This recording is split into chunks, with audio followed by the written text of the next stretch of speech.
This is the new Nike Infinity Pro 2 golf shoes. And if you're looking for a pair of Nike golf shoes that are reasonably priced, reasonably comfortable, and are going to perform all right out on the golf course, then these are probably the shoes for you. They're certainly not the most comfortable golf shoes that you can currently buy. And also, the grip isn't the most aggressive from this newly designed spikeless outsole. But you are getting a full React midsole, which is nice and soft from Nike, and they retail for around £100 or $100. And I actually picked these up in the sale for under £70. I've included links to buy these from Nike's website in the description below. In this video, I'm going to give you a little bit more detail on these shoes, how waterproof they are, and most importantly, how they perform. Let's start with how they fit my feet and how they feel. Now, I say in my videos that how my feet fit shoes will be completely different to how your feet fit shoes. But what I can say is that these do seem to come up pretty small.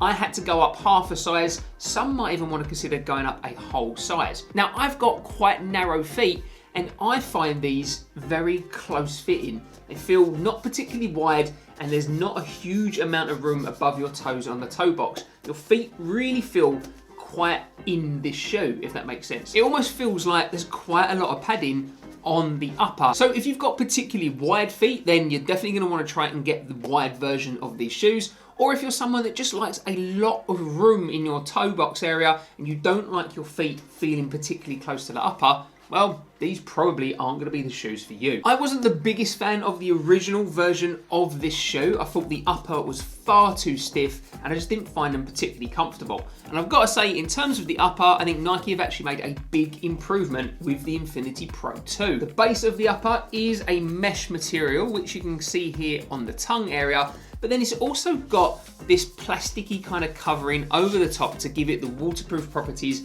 on the top of the upper. And actually, this is now a lot softer compared to the original version, so I didn't have any kind of issues or pain from the upper creasing on the top of my feet. You can see it's kind of got a translucent aspect to it, and you can see the mesh underneath, and then you can see a little bit more texturing as well as you go up on the side of the shoe. The shoe does have a lot of padding as well on the ankle and the heel area, and there's a little bit of padding on the tongue, although that's quite thick, and the tongue does sit quite wide, you can see here. So it's quite surprising for such a bulky, wide looking shoe, they actually fit so close to your feet. I didn't have any problems with comfort or blistering or rubbing on the ankles, but I did feel a little bit uncomfortable after walking the first 9 holes at the heel and Achilles of these shoes. Not so much that I needed a plaster, but it could blister on some people and they might take a little bit of breaking in. You can see the way that the shoe sits, it does kind of protrude quite a long way at the heel. At least that's how it kind of looks to me when I'm looking down at them when I'm wearing them. The actual looks of this shoe, I quite like, to be honest. It comes in several different colorways, and you can see you've got a lot of different elements making this up. It's quite a busy looking golf shoe. Certainly got that sporty running shoe vibe. And of course, this is the takedown model to the Nike Infinity Tour Next Percent. That's the latest version of that shoe. So it's definitely got the sporty heritage look. You can see you've got some additional layering materials around the toe to help keep that protected a little bit when you're dragging your toes in your golf swing. You've got the big grey Nike swoosh with the black accent on the top. Also got some stitching on this section here on both the lateral and the medial sides. And you can see you've got these 2 orange parts where the laces are going through, and that actually connects inside the shoe. If I open that up there, hopefully you can see. So you've got like a band going across through the top of the laces and then sitting on top of your foot. And it's quite big and significant, actually. I'm trying to dig it out for you there. Hopefully I can show you.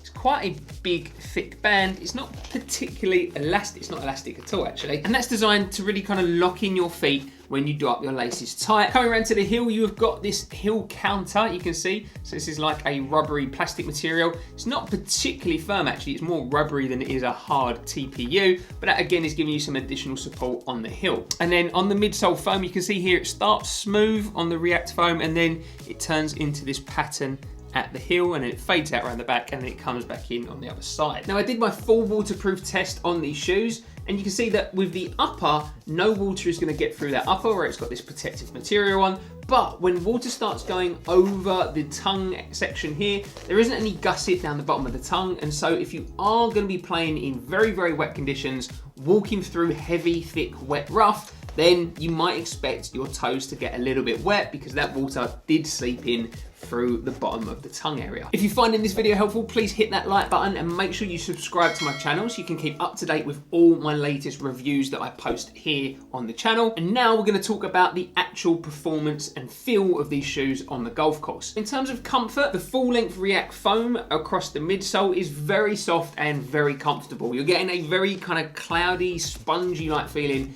when you're walking in these shoes, so they are extremely comfortable underfoot. As I say, you might get a little bit of blistering and need a little bit of breaking in on this heel area, which is a little bit aggressive. When using these out on the course, because this is such a thick midsole there, and it is a relatively narrow outsole design there. It's not hugely kind of thick and wide. You can see in the middle, it really is kind of tapering in here at the arch of your foot. They don't really feel like the most stable golf shoes I've ever used. You do feel like you could possibly have quite a bit of movement in your golf swing. And for me personally, where I've got very weak ankles and I'm prone to kind of rolling them, I like to have as much stability as possible in my golf shoes. Now that's not going to be an issue for a lot of people. You're not really going to notice. If you're used to playing golf in just trainers, then these are going to feel more like a pair of trainers perhaps than a pair of golf shoes. You can see here as well, you've got a fair amount of twisting going on with this outsole. So again, compared to something a more performance focus that's going to give you a lot more stiffness and a lot more stability, these are going to feel pretty soft on the golf course. But the benefit of that is that they also feel pretty comfortable to wear. The outsole has had a complete redesign compared to the previous version. So Nike have done away with the big permanent spikes on these shoes. And now you've got this rubbery feeling spikeless pattern. And it is quite unique here. If I hold that close to the camera, you can see there that you've got this kind of almost like wave design here on the forefront, and then it's on the heel as well. And as I said, it feels more like a rubber. It's definitely not a plastic, it's definitely a rubber material. Now, because there's quite a lot of surface area which is quite flat on the ends of this outsole, I didn't feel like I was getting a huge amount of traction from these shoes. Certainly playing first thing in the morning when there was a little bit of dew on the ground, I could kind of feel that I could rotate my feet pretty easily on the forefoot of these shoes. The outsole is not necessarily digging in and gripping the turf like a pair of spikes do, or like a more aggressive outsole, something like a FootJoy Pro SL, or even a FootJoy Fuel, where the outsole on those shoes is just more aggressive and the spikeless outsole is really kind of digging in and gripping into the turf because the outsole comes to more of a point. It doesn't have this kind of flat finish on it. So if you're the type of golfer that really wants to make sure that you're getting maximum traction from your spikeless shoes,